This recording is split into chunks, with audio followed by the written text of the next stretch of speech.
संजीव भट्ट, जिसे यूजुअली लोग संजीव सर कहते हैं, उन्होंने पूरी सच्चाई और ईमानदारी से अपनी पूरी जिंदगी 35 साल अपनी लाइफ के पुलिस डिपार्टमेंट को, इस देश को दे दिए।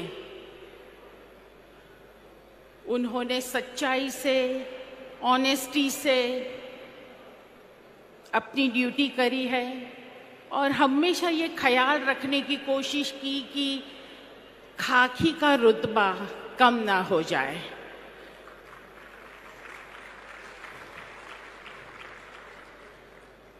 पैंतीस साल जीवन के बहुत अहम साल होते हैं और लगता है कि जब मैं अच्छी तरह ड्यूटी कर रहा हूँ, सच्ची तरह, ऑनेस्टली, तो इसमें कौन सी तकलीफ हो सकती है। मगर वो जो क्वालिफिकेशंस पहले गिने जाते थे, वो शायद आजकल क्वालिफिकेशंस नहीं गिने जा रहे हैं। वो भी झूठ बोल सकते थे, मगर उन्होंने सच को चुना। अगर उन्होंने एफिडेविट फाइल नहीं की होती, कह दिया होता कि मैं भूल गया, याद नहीं क्या हुआ, ऐसे काफ़ी अफसरों ने किया था, तो शायद आज मैं यहाँ ना होती, संजीव जेल में ना होते, हम सब इस तरह मिलते नहीं और शायद खुशहाल जिंदगी जीते होंगे।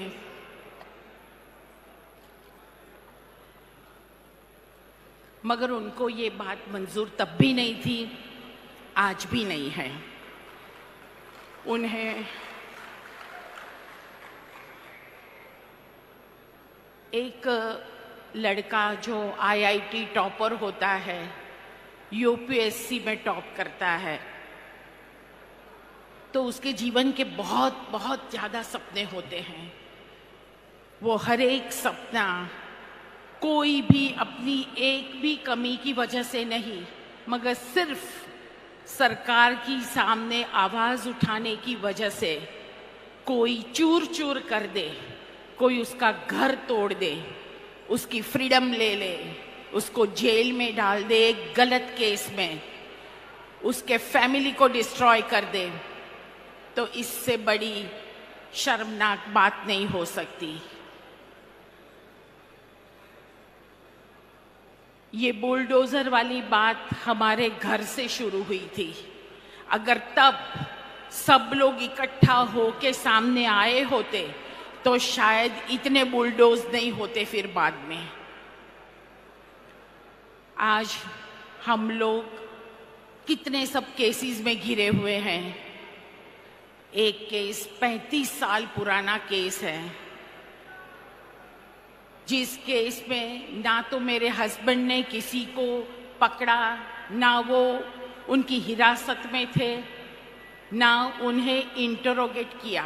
मारने की तो बात ही दूर है, उनका तो जुरिस्डिक्शन भी नहीं था।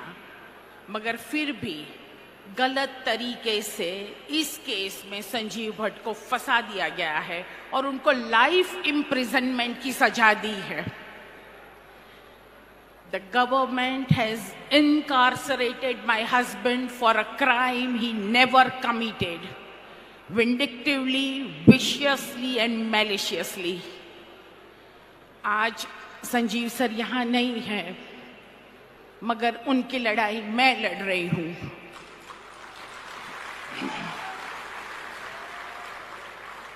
मैं तब तक लड़ूंगी जब तक मैं मेरे हस्बैंड को घर नहीं ले आती। मैं भी चैन से नहीं बैठूंगी, आप में से किसी को भी चैन से नहीं बैठने दूंगी जब तक संजीव सर घर नहीं आते। ये लंबी लड़ाई है, टफ लड़ाई है।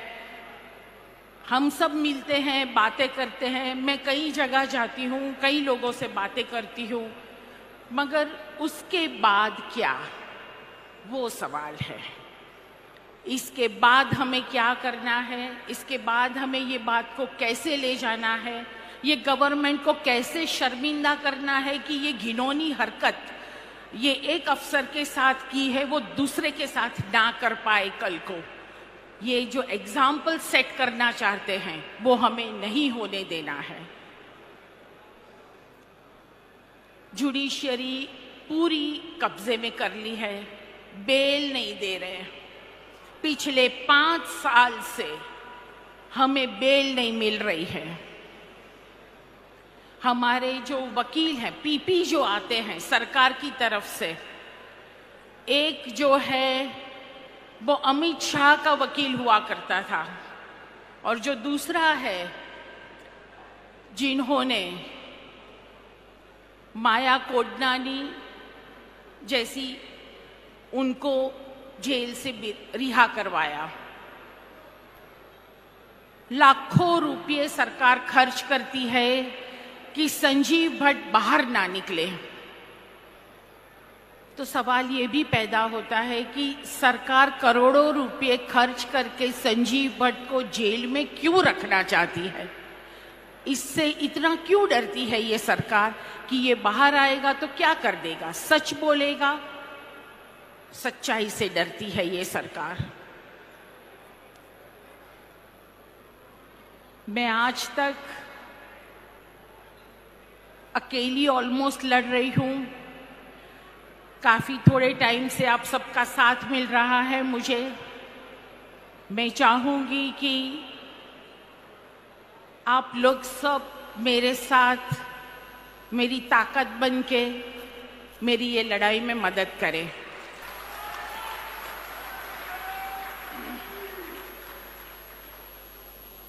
आप लोगों में से किसी को कोई भी क्वेश्चंस हो, कुछ भी पूछना हो संजीव भट्ट के बारे में, मेरे बारे में, लड़ाई के बारे में, तो प्लीज़ पूछ सकते हैं। मुझे पता नहीं है टाइम क्या है, कितना टाइम है हमारे पास, मगर वो जो भी छोटा मोटा टाइम है उसमें से कुछ भी, anything you would like to ask me, please.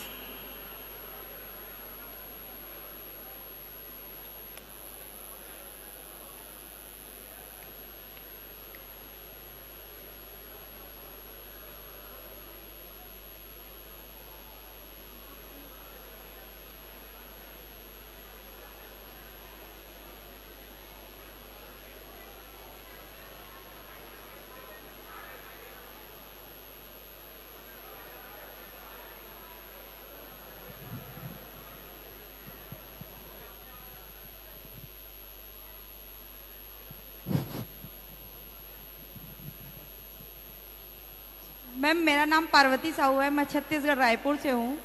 मैं एक एडवोकेट होने के नाते बोलना चाहूँगी। जब बड़ा सा बड़ा केस में जब हमको हर व्यक्ति को बेल लेने का अधिकार है, 2 बार 3 बार, चाहे वो जितना बार बेल के लिए एप्लीकेशन लगा सके, वो बेल लेने का हक अधिकार है कोई भी अपराधी को। तो क्या संजीव सर को बेल देने में प्रॉब्लम क्यों हो रही है? इसका मतलब यह है कि हमारे जो संविधान है उसको भी जो मोदी सरकार है वो उसने अपने कब्जे में रखा है। तो जिससे यही लड़ाई है जो हमारे नेता श्री राहुल गांधी जी जो भारत जोड़ो यात्रा के माध्यम से लड़ रहे हैं, ताकि जो हमारे जो संविधान को हानि पहुंचा रहे, जो संविधान को आज पैसों के बल पे खरीदने की कोशिश कर रहे हैं, तो शायद मेरे को लग रहा है कि यही बातें जो संजीव रेड्डी के साथ हुआ है। 5 साल हो गए, 5 साल में बेल नहीं दे रहे। मेरे पापा गुजर गए तो 1 दिन आने दिया, बस। ये हद तक ये जुडिशरी जा रही है। रोज बहुत कोशिश करती हूँ कि जुडिशरी से मेरा होप ना छूट जाए। रोज बहुत डिफिकल्ट है, वही कोर्ट में रोज बैठना, रोज अन्याय को देखना, it's very difficult. Hello ma'am. Ma'am, आपकी स्टोरी हम सभी के लिए बहुत बड़ी शिक्षा है। मेरा आपसे सवाल है कि इतने टफ टाइम में जब आप संजीव सर से मिलती होंगी तो वो इन सब विषय पर कुछ बोलते होंगे, या कैसे वो फाइट कर रहे हैं, आप फाइट कर रहे हैं, वो आपसे क्या कहते हैं, मैं ये जानना चाहता हूँ। संजीव सर और हमारी जब नई नई शादी हुई थी तो वो हमेशा कहते थे कि 8-10 बच्चे होने चाहिए। किसी की जरूरत ना पड़े कभी भी। तो आजकल जब भी उसे मिलने जाती हूँ तो वो कहते हैं कि देखो मैंने कहा था, अभी अकेली फाइट कर रही हो, 8-10 बच्चे होते तो कितना अच्छा होता। सेंस ऑफ ह्यूमर है उनका, मगर जब भी मैं उनके मिलती हूँ तो थोड़ा अच्छा महसूस करती हूँ, तसल्ली आ जाती है कि नहीं, और उनको बाहर निकालने की एक तीव्र इच्छा हो जाती है और ज़्यादा। मैं थोड़ी ज़्यादा इमोशनल हूँ, रो पड़ती हूँ, मगर कमज़ोर नहीं हूँ बिल्कुल भी। सो माँ हूँ, पत्नी हूँ।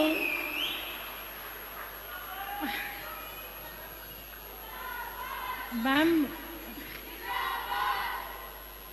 Yes please. मैम मैं देव सुरभि गोवा से, और मैं आपसे ये स्पेशल क्वेश्चन पूछना चाह रही हूँ कि हमारी सोसाइटी एक बहुत पेट्रियार्कल सोसाइटी है, आज के दिन में भी, आज के समय में भी, और आप ये इतने सालों से लड़ रही हैं लड़ाई अकेले एज अ वुमेन।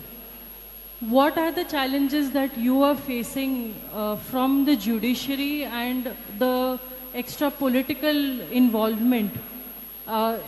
आपकी जब कहानी हम पढ़ते हैं, सुनते हैं, तो ऐसा लगता है बहुत persecution हो रहा है और जानबूझ के हो रहा है। So how do you handle that as a woman in a society that's so heavily patriarchal? Thank you. कोई ऑप्शन तो है ही नहीं, लड़ना तो है। तो वकीलों से मिलती हूँ, केसेस डिस्कस करती हूँ, सॉर्ट आउट करती हूँ। रोज एक नई मुसीबत होती है, रोज मायूस भी होती हूँ, रोज दूसरे दिन सुबह इकट्ठा करके फिर बाहर निकलती हूँ। So it has been going on 5 साल से, और भगवान करे अब जल्दी कुछ हो जाए अच्छा। That's it. यहाँ किसी को पूछना था कुछ? हाँ ठीक, आप बात कर लो, आप कह दो, अनाउंस करो प्लीज। साथियों, अब हम एक आखिरी सवाल लेंगे। हेलो। और इसके बाद श्वेता मैम हमारे बीच डिनर तक हैं। दैट मीन्स अराउंड 2 घंटे और हैं। जो भी उनसे बात करना चाहें बारी बारी आकर तब बात कर सकते हैं। One last question, ma'am you can select. Surabhi ji, ma'am question नहीं है, अभी आपने एक बात कही कि काश मेरे भी और बच्चे होते, और जो लड़ाई वाली बात है। मैं अजय छिकारा हरियाणा से युवा कांग्रेस का राष्ट्रीय सचिव हूं, और पंजाब का इंचार्ज भी हूं, जिन्होंने सिंगों ने तो अपने बेटे तक शहीद कर दिए थे हंसते हंसते। इस हॉल में बैठा यूथ कांग्रेस का एक एक कार्यकर्ता आपके साथ है, आपके बच्चे की तरह है, और आपकी लड़ाई लड़ने के लिए जहां आपको जरूरत पड़ेगी आपसे पहले तन के खड़ा होगा। धन्यवाद। मैम, मैं एक ही बात आपको कहना चाहती हूँ प्लीज, कि हमने बचपन से हम लोगों ने एक कथा सुनी है, सावित्री की कथा, जिसमें यमराज से सावित्री अपने पति के प्राण लेकर आई थी। और अगर 21st सेंचुरी में कोई सावित्री है तो वो आप हैं। और आप जिस तरीके से लड़ाई लड़ रही हैं, मुझे पूरा विश्वास है कि आप जरूर जीतेंगी। Thank you so much, thank you.